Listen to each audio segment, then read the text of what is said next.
Good evening, everybody, and welcome to Boston Balling. I'm your host, Gabby Hurlbut.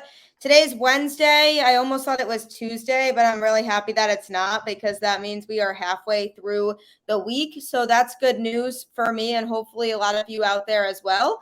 Hope everyone's having a great week so far. Definitely a really good time to be a sports fan. There's a lot going on right now. Super exciting time. We're into NHL playoffs finally. This regular season seemed like it kind of dragged on a little bit at the end. So we're going to touch on a lot of that, a lot of Bruins talk. Really, really excited for that. Excited to welcome my guest on this episode. Super knowledgeable about hockey, really knowledgeable about the Bruins. And Nick Godin, how are you doing today? Doing good, doing good. Just a pleasure to be here for sure. You're giving me way too much credit. I'm like a little knowledgeable, maybe not like super knowledgeable, but try to have fun with it for sure. No, you definitely have really, really good coverage. You're just being a little too modest over there. Thanks. Yeah, I get that a lot for but sure. Yeah. but yeah, no, before we kind of dive into everything, I want everybody to kind of just get a little bit of a sense of you, who you are. Obviously you kind of started your own little Bruins thing that's kind of taken off a little bit. So I just wanted to have you just talk a little bit about it, how the idea started, and where Bruins Diehards is at now. Yeah, for sure. No, I appreciate the question. It's funny because I run it now and I like to say I was the founder, but I got to call out Mark Garbino, who is probably not even, I think he's on Twitter, real estate agent, but started Bruins Diehards. And I kind of came in to just help out. And then, really, really quickly, I became running it as he wanted to like get a full-time job. So I was still in college. I was running Bruins Diehards, started doing a podcast with Williams Broadcasting. It just grew so darn quickly. Like we wanted to make something that was from the fans for the fans. So did everything we could to get some fan contributions. I remember the first time I put out a tweet and said, we want to know how you're celebrating the game. Send us videos and DMs and we'll tweet them out. And this one guy put on like a helmet and dived into a bunch of bottles on his glass table. And we're like, all right, we're going to scale back a little bit, because we don't want to be the reason everybody in Boston is getting injured. But yeah, no, it just kind of started as a fun project and really just grew from there. Partnered with the Boston Pride to put out some Boston Mhm. Pride coverage. Got great relationships with Carolyn Pilch and Paul Mara over at the Boston Pride. Did some interviews at one point with Ray Bork, Bruins Alumni Association. Um, and then I had to take a. It was kind of interesting because I ended up getting an internship with the Arizona Coyotes and was working with their foundation and doing a lot of game day stuff with the Coyotes while also still running Bruins Die Hard. So it was kind of a really interesting time for me. But yeah, life has definitely been revolved around hockey for a really long time now.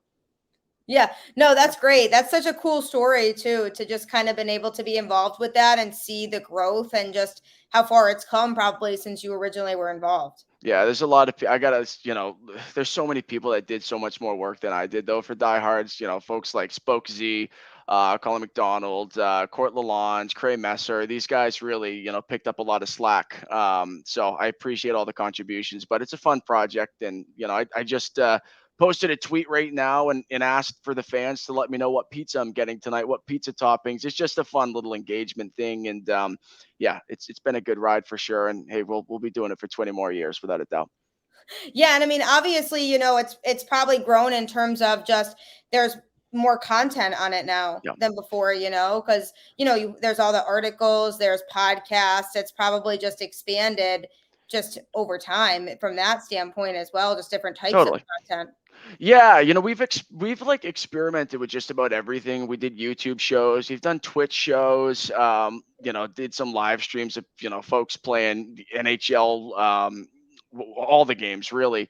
I think you get to the point where you keep experimenting, you keep trying things out, and then you're looking into monetizing, and it just gets so big, and then you're like, whoa. How do you maintain all of this? Like it really becomes a full-time job. And so one of the things we're looking at doing is sort of scaling back a little bit with the focus not being monetizing, just being engaging and getting back to what we were in 2012. How do we just connect with the fans like we originally were doing? And that's definitely priority. And yeah, I'm super pumped. We're engaging with fans right now more than we ever have. And it's good to be back without a doubt.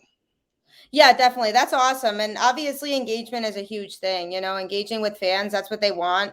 And that's going to keep them coming back to your content. If Yep. you're constantly engaging with them and finding ways to interact with them, kind of like the tweet that you posted, and that type of stuff is cool for people, so it makes them want to come back to your content.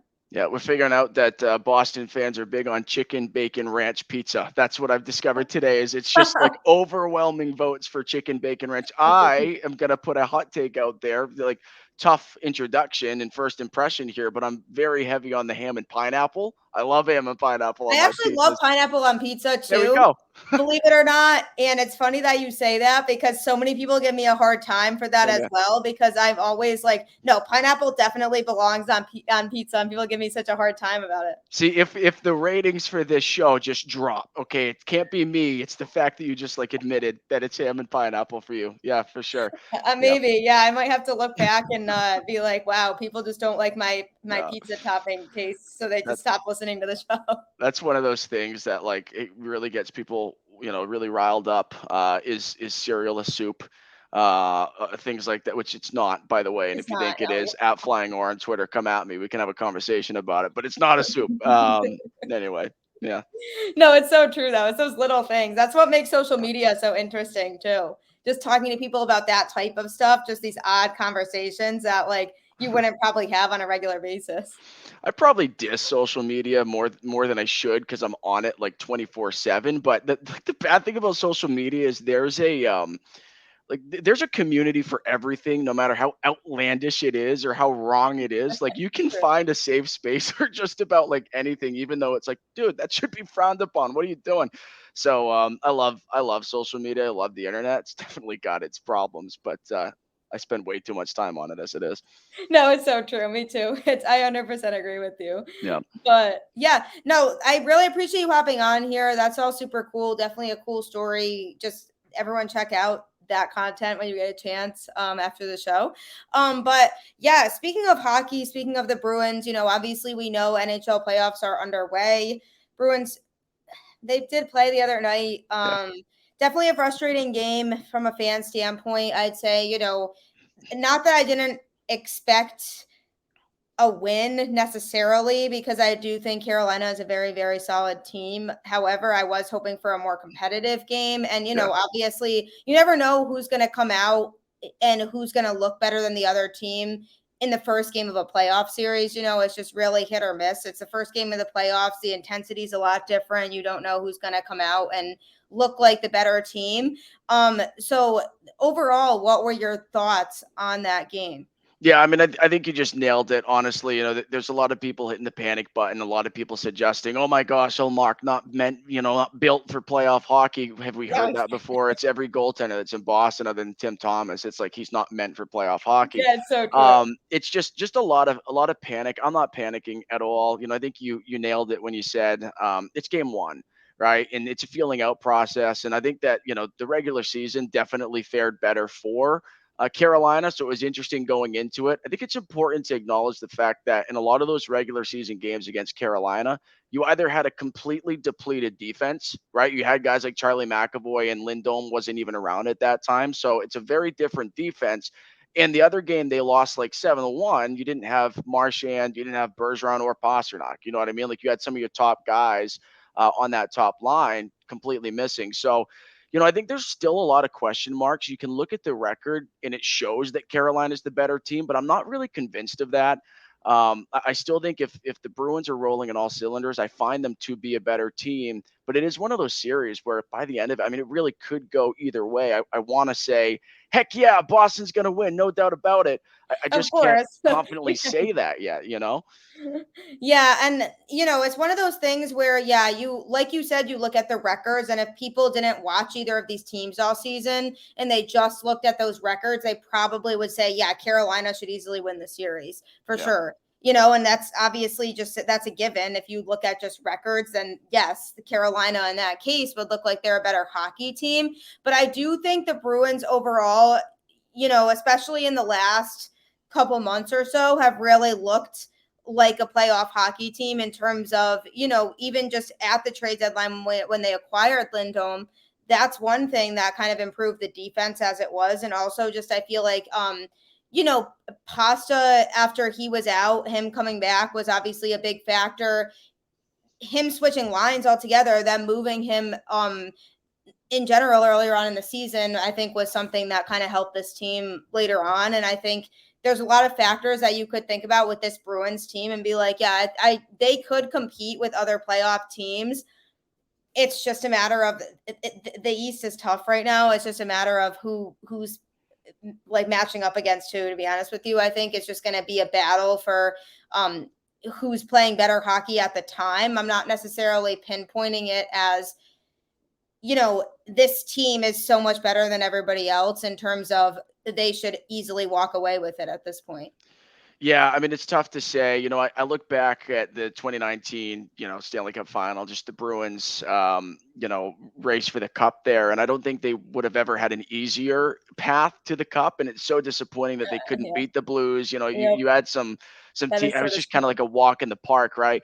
This is a very different year where honestly, like every team other than Nashville probably has a chance to go deep in the playoffs, or Dallas too. I don't think Dallas has really got a chance, but I could see like here's the thing. I got the Bruins getting past Carolina. I think, look, I'll take the hate mail. Come at me. It's okay. I don't really have them going much further than that. I think that teams like New York, I think teams like Toronto could fare to be a problem for Boston deeper into the playoffs. But I do have the Bruins winning this series. Wayne Gretzky, of all people, actually has the Carolina Hurricanes winning the Stanley Cup. I'm not going to say that I know more than Wayne Gretzky, but I do think he's very much wrong. I don't think Carolina is going to go that far. Yeah, I mean, when I look at this series, obviously it's easy for people to just overreact after game one and be like, yeah, I mean, and in all reality, after game one, I'm looking at that game as the Bruins just looked sloppy. The Hurricanes blatantly played a better game. It was just very clear that they came out with just more energy. They were more physical, and there were certain things the Bruins just couldn't do. Like the Bruins were having trouble with even stopping rebounds and all of that, and there were certain aspects of the game that the Hurricanes just did better. And I don't necessarily think that those things are things that aren't fixable, that they won't just maybe come out tonight and just do. I think that there were just a lot of game one kind of just little maybe things that they were doing just as this is playoff hockey now. And maybe there was some nervousness involved, and it was kind of, okay, yeah, here we are. They were going on the road for game one. It was high intensity, high energy at that stadium. And it's, I feel like it's just one of those things where it's people need to just take a breather for a minute and be like, okay, yes, they looked sloppy in game one in a lot of areas. And yes, overall, I think Carolina played the better game, but that doesn't mean that that's going to be the whole series. And one of the things I like about playoff hockey is things can change so quickly. And there's so many teams that can just, with like the snap of a finger, just change the way that they're playing. And I'm looking at the Hurricanes as, yes, they are a very, very good team, but I don't think they're miles ahead of the Bruins from that standpoint. And again, the Bruins do have that playoff experience. They have those veterans that have been in this situation before multiple times. And I think that that's something that is going to prove to help them. And I mean, I know you mentioned even teams like the Rangers. That's a younger team. That team's on the younger side. And I think if you look at teams like that, obviously they're really good. They gave the Bruins some trouble this year, but you never know in the playoffs. And the Bruins, I'm looking at it as a team that could actually use that to their advantage, that they have that experience over some other teams. No, I think you're totally right, for sure. I think the leadership, the veteran presence tends to be sort of an underappreciated benefit to a lot of these teams. I think you look at the deadline, and teams like Carolina and New York actually might regret not adding some sort of a veteran presence at the deadline to really take them deep. I think like when you look at New York, my concern isn't necessarily the offense. They have a lot of heavy hitters. Don't get me wrong, not literal heavy hitters like a Ryan Reeves, but like an offensive heavy hitters. it's their goaltenders, right? It's their goaltending. And I'm going to shab up the name without a doubt. It's Shestrikin or however you say that, right? Yeah. If you can say it better I than me, butchered by that all name at means. the time too, to be I know. fair. So that's funny. Super tough. But regardless, I mean, like we had like 79 shots or something ridiculous last night. Just an absolute stud young goaltender. That was a fantastic game, by the way. For Crazy those of game. you who missed that, Rangers Penguins last night was a fantastic game. That's going to be the series to watch for sure. Oh, I mean, I was like, oh, it hit 11:45, and I'm like, this is not going to be good for the next week. Playoff hockey's already taken a massive toll on me, but yeah. no, I think you made a really great point talking about the Bruins. Bruce Cassidy has always done a really good job approaching games. Like, okay, game one didn't go well. Let's look at what we need to do differently in game two. One of the things that the Bruins do so good is get shots on goal, right? Every single Yes, game they play, even games they lose, they might have 10, 15, even at times 20 more shots on goal. Very frustrating as a fan to watch, to be it like, goes why for are we beating them offensively but not on the scoreboard? I think the switch putting Grizzlick up with McAvoy and dropping Lindholm down with Carlo is going to be a really good one. It really puts emphasis on that transition game, right? You look at Grizzlick. They let Torrey Krug walk, went to the St. Louis Blues. I'm still a little upset about that because I think Torrey Krug's one of your best offensive defensemen in the NHL. Oh yeah. That being said, Matt Grizzlick does have some capabilities in that department, and I think paired with McAvoy can really open up the ice quite a bit to get that first top two lines really some better quality offensive chances. Again, pucks on net, shots on goal doesn't necessarily mean it's quality offensive chances. I think prioritizing that defensive pairing can open up a bit more quality chances and hopefully put some pucks past Antti Ranta, who Jack Edwards was calling Antti Niemi for about the entire night last game. Yeah, that's so true. It's so It's true. like, what is Oh going on? Thought it gosh. was 2009. I'm like, what? Yeah, crazy. That was funny though. That's so true. But yeah, no, I think that's a good way of putting that too. And that frustration is definitely there of, yeah, the Bruins create all of these opportunities and then they can't finish those opportunities because they just can't get it through and they can't score. And then it's, you look at them against other teams and it's like, oh yeah, they may be outplaying them, but the scoreboard doesn't reflect that. And even on Monday night, the first period, the Bruins actually were outplaying them, and they were looking like they were the better team for the first period of that game, and then obviously things kind of went downhill a little bit after that. But that first period was good hockey by the Bruins. It was they looked like they were the better team. They were overall outplaying them, and I think if we see more of that, then this could be a really good series. And I think certain aspects are like, yeah, obviously we know that Carolina is good, but the Bruins are just as capable of being just as good and winning the series. And like we've seen multiple times, I mean, they've beaten these teams in the regular season. We know that they can do it. These teams that they're playing, yes, they're tough teams, but they're also teams that we know they can beat. And so in retrospect, they just have to play good hockey just like anybody else. And I think I'm hoping that it's, they got those little game one jitters out of the way. Yeah. And now they come into game two and they're like, okay, here we go. This is it. This is real time now. Like, we can even up this series and change the tone a little bit, because having that game one win is good for Carolina, but the Bruins have a huge opportunity now to really flip the energy of the series if they tie that series at 1-1 tonight. Yeah, and I think they'll do it. I think game two is going to go to the Bruins for sure. I got this going 7 games, but you talk about flipping the energy, and I mean, what a statement that is, Gabby, because that's what they need to do in the game, right? Not just as the game as a whole, but like period by period.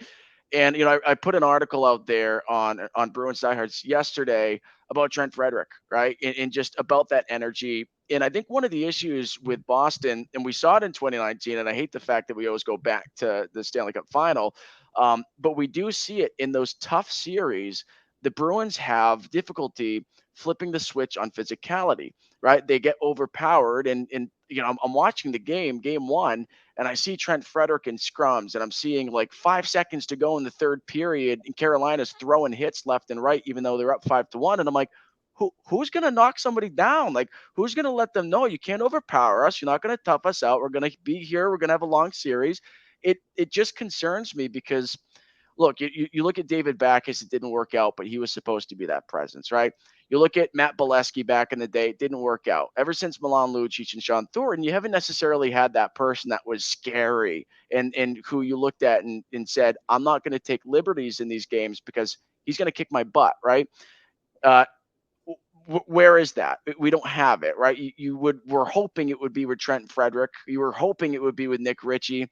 We haven't found those elements of their game yet. And so it makes it really, really easy for teams like Carolina, teams like Washington to really take advantage of Boston. It prohibits their opportunity to score goals because they're overpowering them, tougher, right? So that's what I'm looking for in game two. I'm looking for Trent Frederick to step it up a little bit, be more physical, because offensive finesse is not Trent Frederick's strong suit, right? It is that physicality and it's the ability to get in the dirty areas, which he hasn't done yet.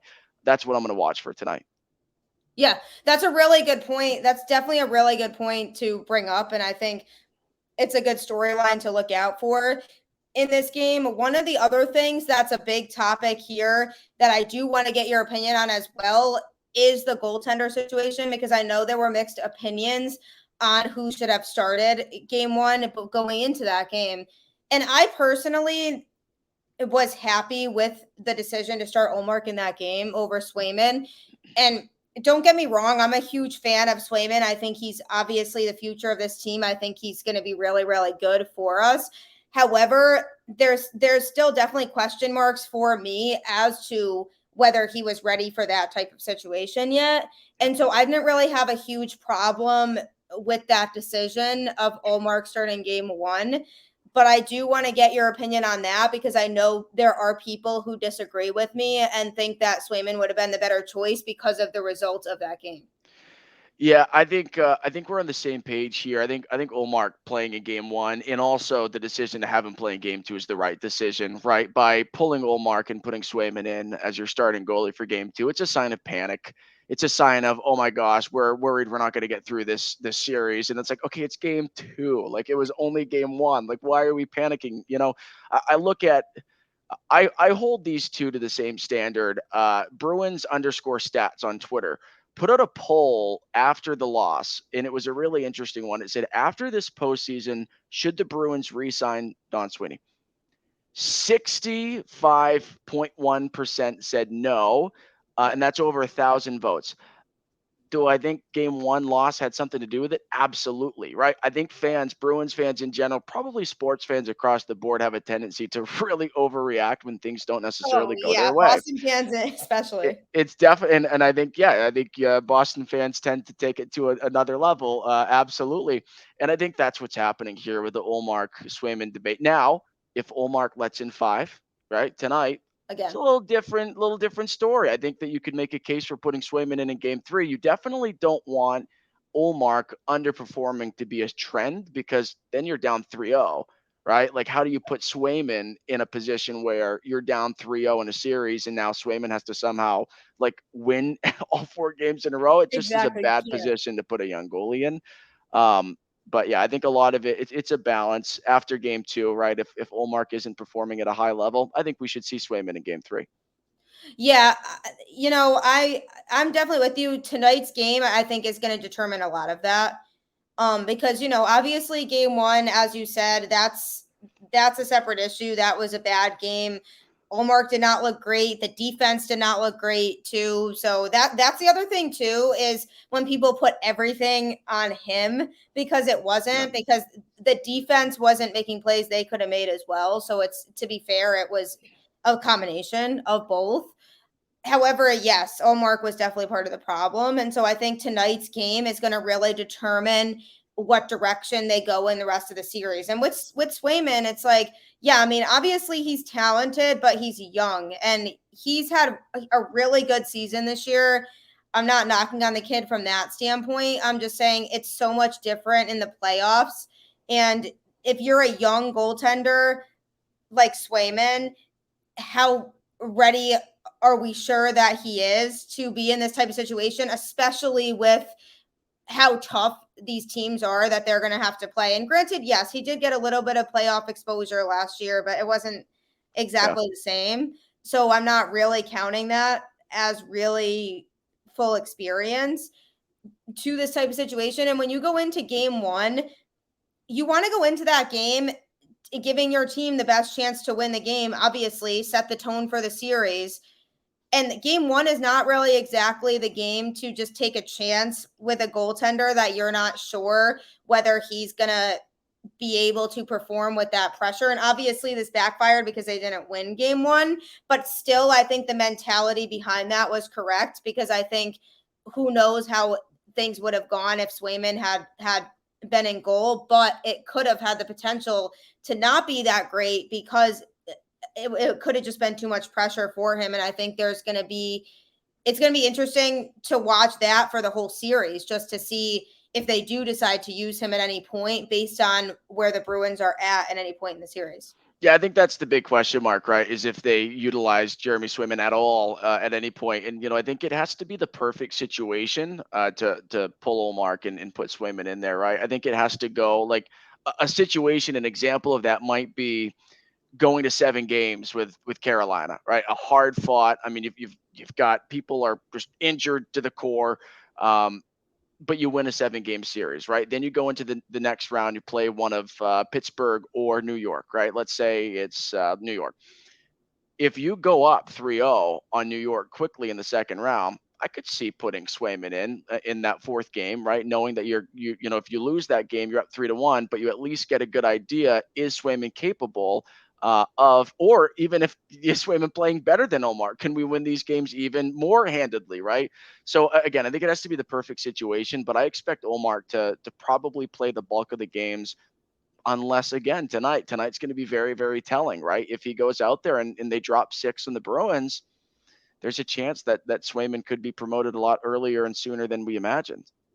Yeah, but I truly don't think that's going to happen tonight. I actually really do feel like he's going to have a better game tonight than he did in game one. I think we're going to see a lot closer game tonight. I think adjustments are going to have been made. I think the Bruins got that game one on the road out of the way. They're kind of going into game two with, that familiarity of, okay, we already played a game here with this playoff intensity in Carolina. I think, obviously there were a lot of players on this Bruins team that hadn't really gotten that exposure yet in terms of that intensity within Carolina in the playoffs. And I think that's going to be something that they're going to go into tonight and have had that out of the way. So they go into game two with a little more confidence. I'm hoping to be able to just make those adjustments. And I think they're going to look a little bit better and cleaner in terms of their overall game. So I do think that this game, we're not going to see a 5-1 game like we did in game one. I think we're looking at something closer to maybe like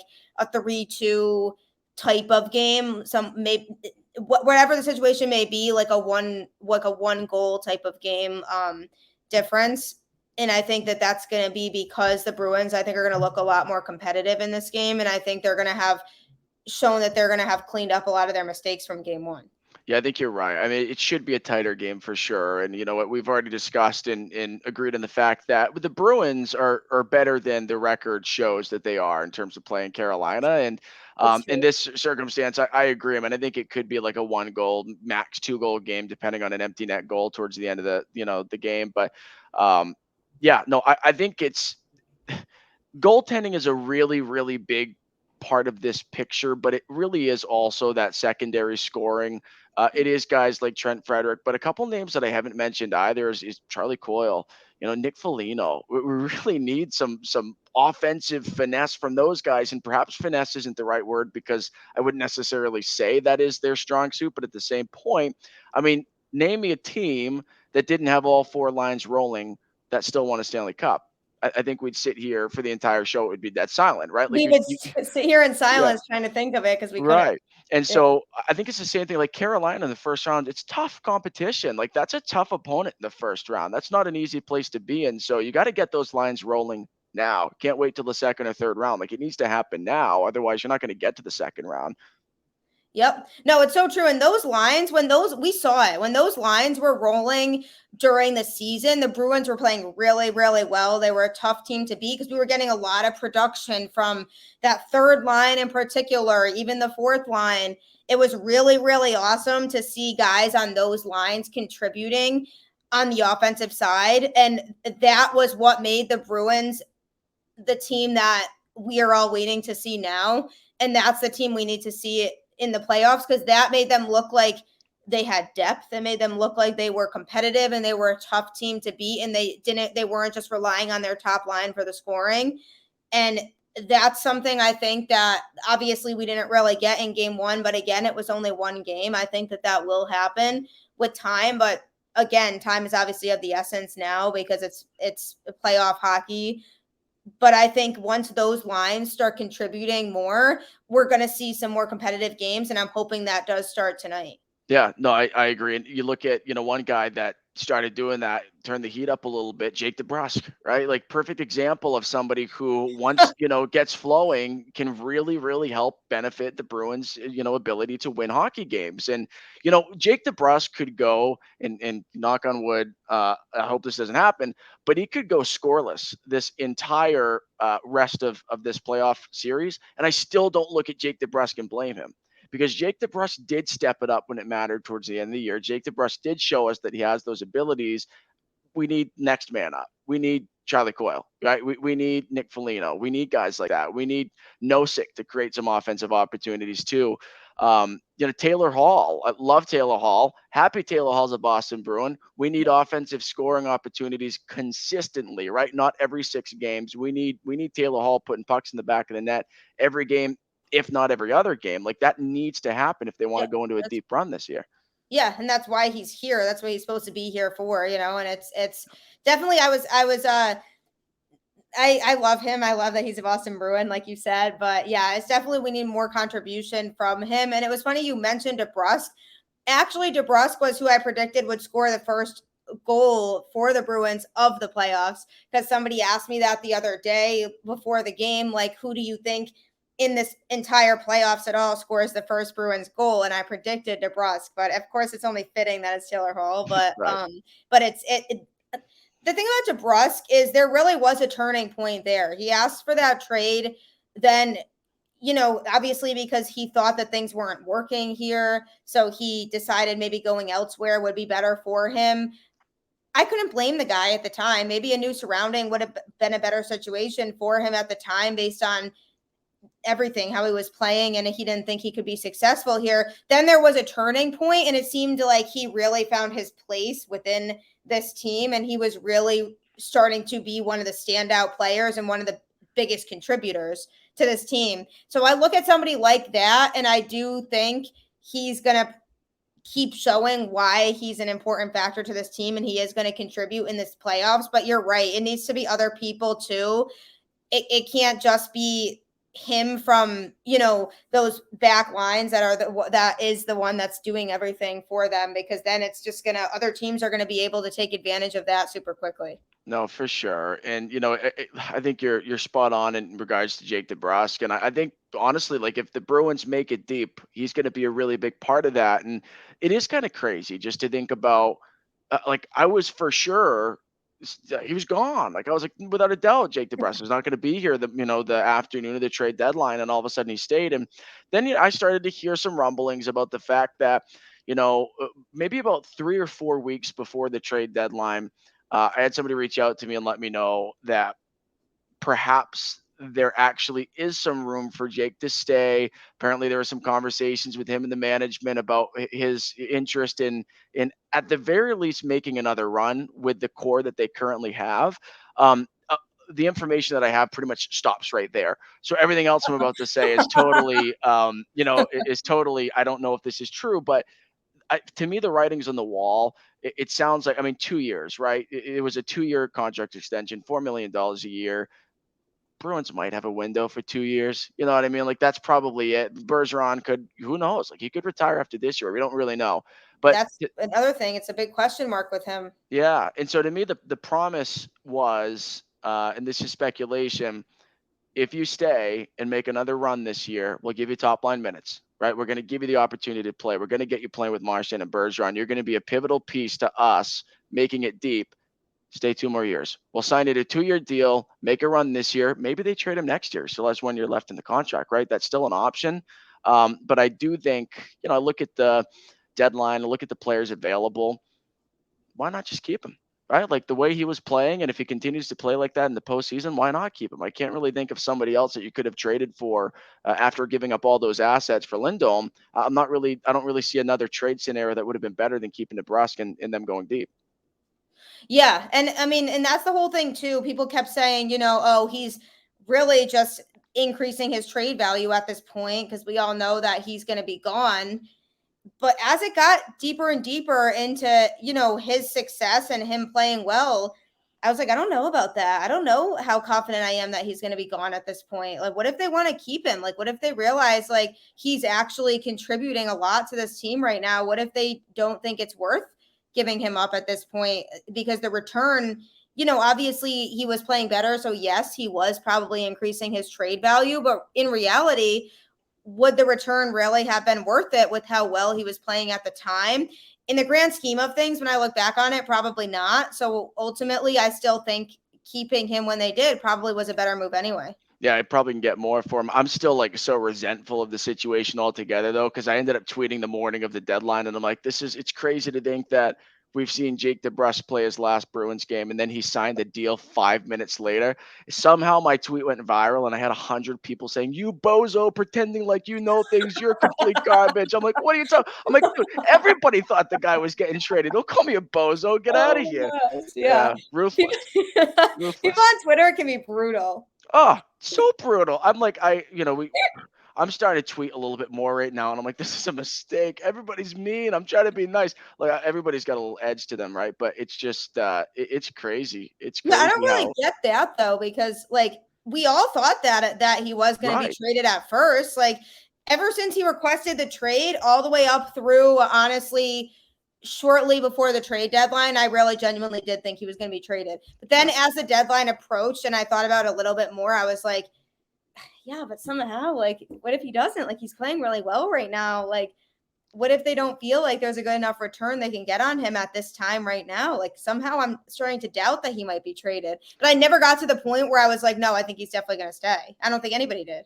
Yeah, I can't. I mean, if they say they thought that was going to happen, I think they're lying because I mean, Yeah, like and then the whole Joe Haggerty, the brush thing, where Joe Haggerty was like, you know, fighting with his mom on Twitter, which was just an extremely Oh uncomfortable thing yeah, to witness. That was so that's bizarre, right. but yeah, That I was mean, it looked like the relationship it was over.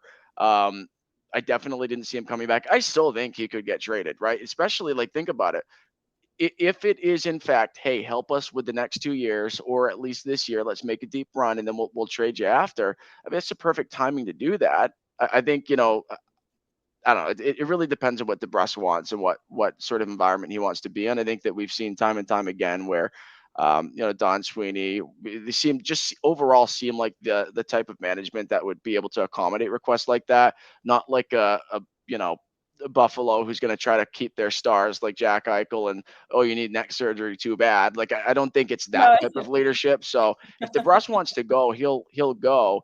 Um, and his value could skyrocket if the Bruins do make a deep run. yeah, for sure. That's the whole thing too. And that's again dependent on how they do this year. Again, that's another factor in that whole thing as well as how deep of a run do they really make this year. And so even speaking of that, I mean, honestly, obviously we touched a lot on what they did and didn't do in game one, what they do need to do going forward. What other teams, if they were to make it past Carolina, are you concerned about the Bruins matching up with? It's just such a good question because there's so many teams that I like.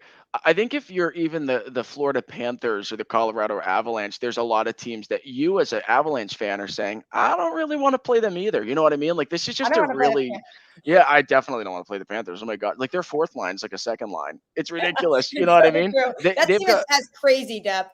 Oh, it's so crazy. They have like a fifth line at practice right now, and Noel Achari's on it. And I'm like, what? Didn't he score 20 like 2 years ago or last year or something? It's That's I don't crazy. want to play the Panthers. I definitely, and they've got two stud goalies in Bobrovsky, and then they've got Spencer Knight too, who kind of like the Bruins. You've got two strong goalies who, if you need to call upon them, they're probably going to give you pretty solid games. And Spencer Knight has the ability to be a generational talent for the Florida Panthers. They've got two goalies locked up right now who I wouldn't want to play in a series.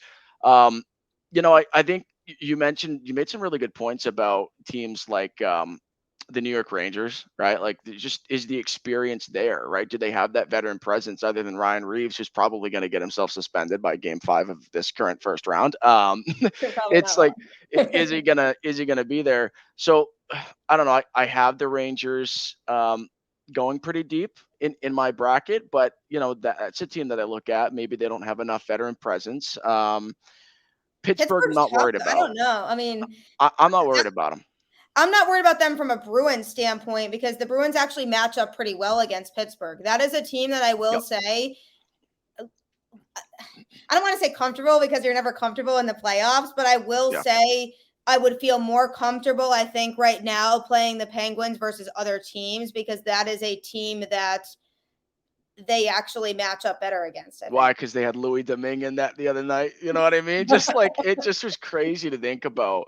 Like, Louis Domingue playing in a double, triple overtime. By the way, I used to write for the Portland Pirates here in Portland, Maine, and Louis Domingue was the starting goaltender, and he was getting shelled in the AHL too. And I love Louis Domingue, great guy, super charitable for sure, but being put in that situation, really, really tough. It'll be interesting to see the Penguins goaltender situation going forward, and if Louis Domingue's going to have to make a start tomorrow, oof. I don't see them making it far in that series, but I agree with you. I think the Penguins probably the most comfortable team, maybe them, and Bruins don't have a good record with Washington. I'd like to avoid Washington if possible, but another team though that they do have a good track record against this year in the season is Tampa Bay. Yeah. But again, does anybody really want to deal with a playoff Lightning team who just won back-to-back Stanley Cup championships and you don't really know what you're going to get from them now? That's the type of team that, the Bruins dominated them in the regular season this year. But is that a team that if they get hot, you really want to see in the playoffs after the last couple of years and just the team that they still have? Because they are still obviously a very, very good team now. And I'm not going to rule them out still as a team that could go all the way again this year. I don't think, last year, I think and even the year before, I'd say they were kind of a little bit further along than everybody else in terms of they were kind of that team that it was like, okay, the Lightning are the team to beat. They're the team that looks scary in this playoffs, but now there's other teams kind of more at their level. So I don't think it'll necessarily be as easy of a path for them if they do. But that's a team that, although the Bruins played them well in the regular season, I don't know that I'd want to face them in the playoffs. Kind of crazy to think too that, like, if the Bruins were to make it to the conference final, if I'm not mistaken, there's a really good chance they could play either Toronto or Tampa Bay in the conference final. I got to be honest with you, Gabby. I am significantly more concerned, and nobody's going to understand why. I'm going to be called an idiot. Been called that many times on Twitter. It's okay. I am more concerned. I'm not totally not. You kidding me? It's like the nicest thing you could say to me at this point. I'm an idiot. I'm scared of Toronto. I hate to say it. I'm scared of Toronto. I do not feel comfortable with their depth right now. I do not feel comfortable. I mean, Jack Campbell's having a relatively good year, but Austin Matthews, I mean, the whole storyline was Austin Matthews doesn't know how to score goals in the playoffs. Then he goes and scores 2 goals in the first game. They win what, 6-0, 6-1, I think blew them out. Yeah. They totally did. And the thing is like you talk about game ones, we talk about the Bruins losing 5-1, different series. I do look at Toronto as being a team that I think they're going to beat Tampa pretty handily. I really do.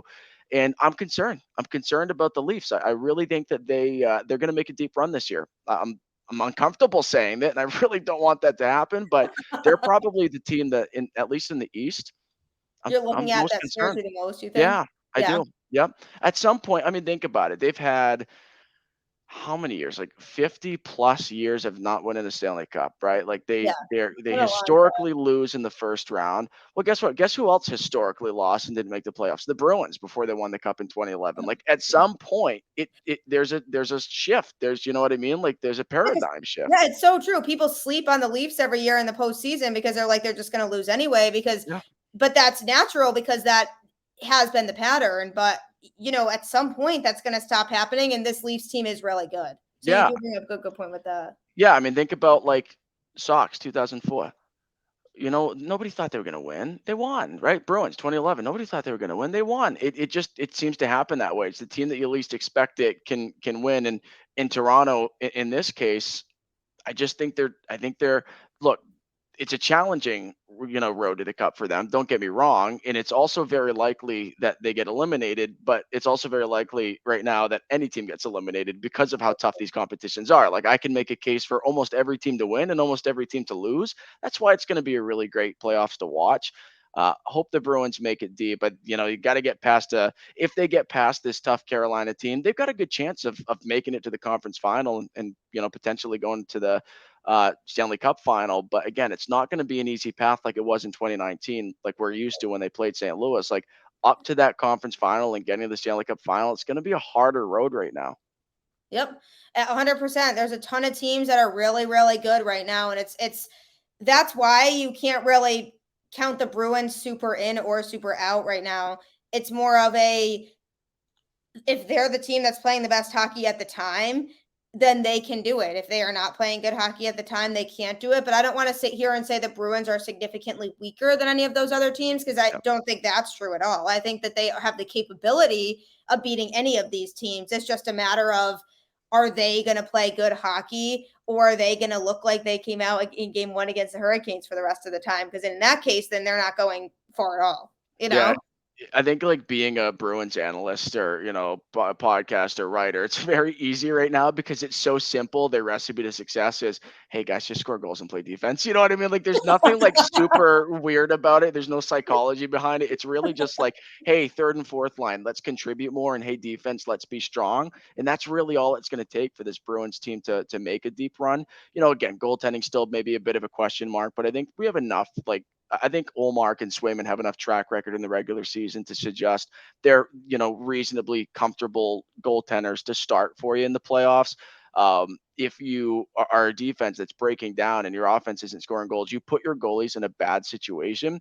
And that's why I think, people jumping and asking for Swayman to start in game two, it's going to be another 5-1 game. Like you have to have your defense playing on all cylinders and you need your offense scoring goals. Otherwise, you put your goalie in a bad situation. They got to tighten the ship a little bit against Carolina, and that's how they're going to win the series.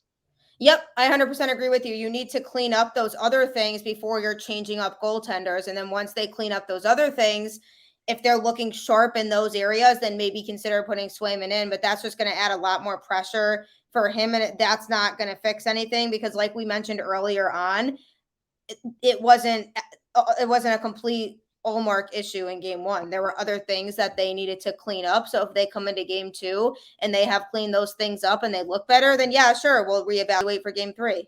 And you can't undervalue the message that would send too. Like, hey, I'm going to switch my goalie right now in the second game. I mean, it tells your opponent we're panicking and we're scared, and we know that we don't have a process for our forwards to start scoring, and we know that we can't lock our defenseman in. So we're going to throw a young goalie in here and hope that he goes lights out, and you guys aren't going to know how to score on him. No, that doesn't win you playoff series. That loses you playoff series. And so again, smart decision by the Bruins front office here to put Olmark in again. But not to beat a dead horse, but this game two is so important because it could quite literally change the lineup that we see in game three and the Bruins approach. I mean, again, if it's 6-1, depending on defense and whatnot, I think Swayman's got to be put in for game three. Yeah. I really do.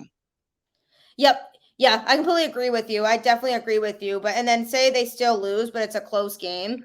Keep like them. a 3-2, like I was saying before, then it's like, yeah, I mean, that's not really a knock on Olmark as much. That was just they played a competitive game and they lost. And it's you just reevaluate based on the result of this game. And I think that, like you said, probably is going to determine what happens for the rest of the series from that standpoint and how that gets approached.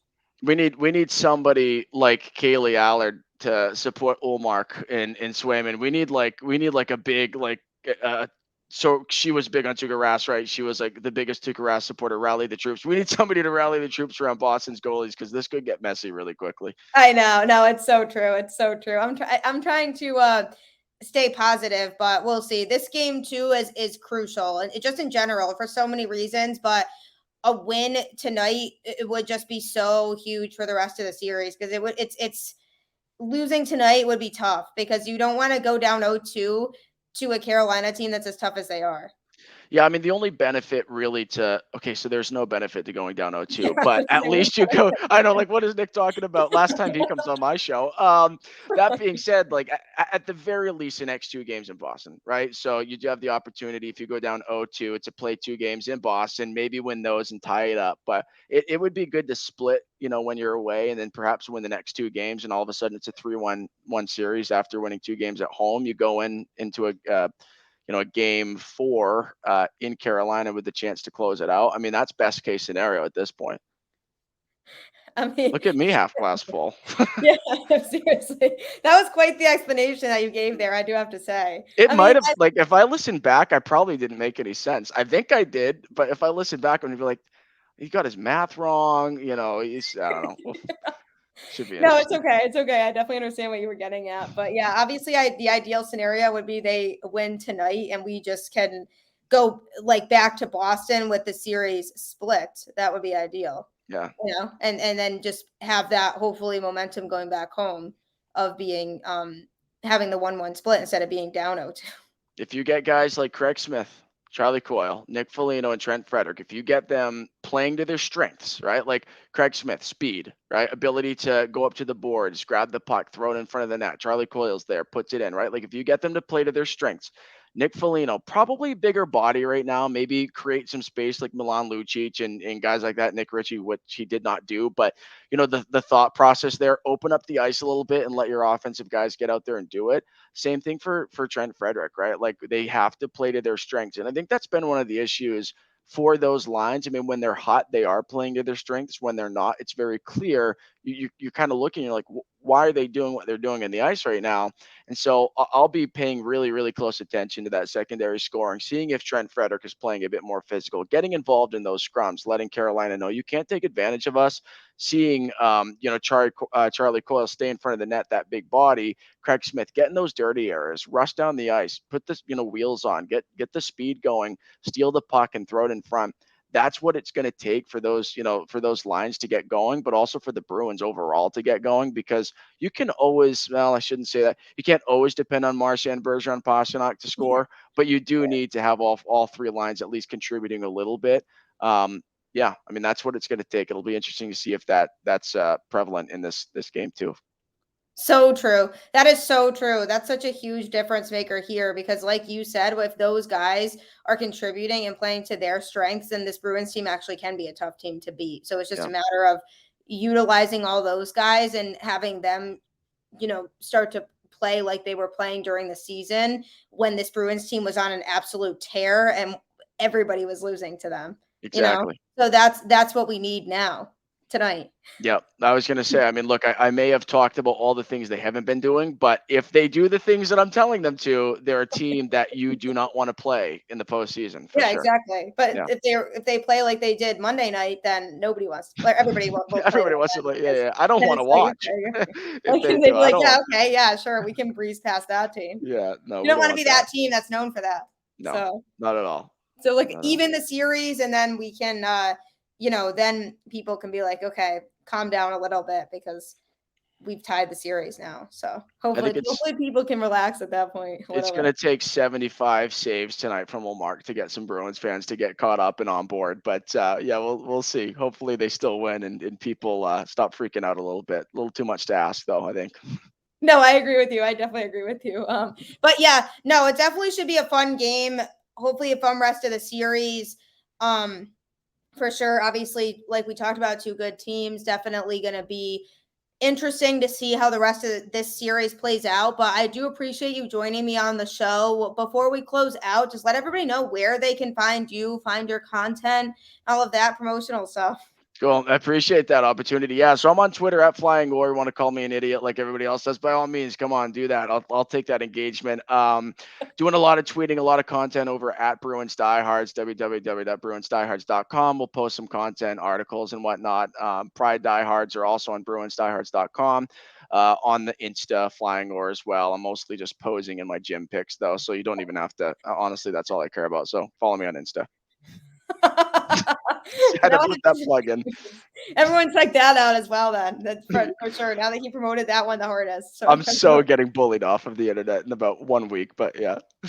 Well, everyone, you heard it here. Definitely check out all of his great hockey content. Appreciate all of you tuning into the show. As always, appreciate everybody's support constantly. Go Bruins. Hopefully we can enjoy the rest of this playoffs, the rest of this series. I hope everybody has a fantastic rest of your week, and I will catch you all next time. Bye, everybody.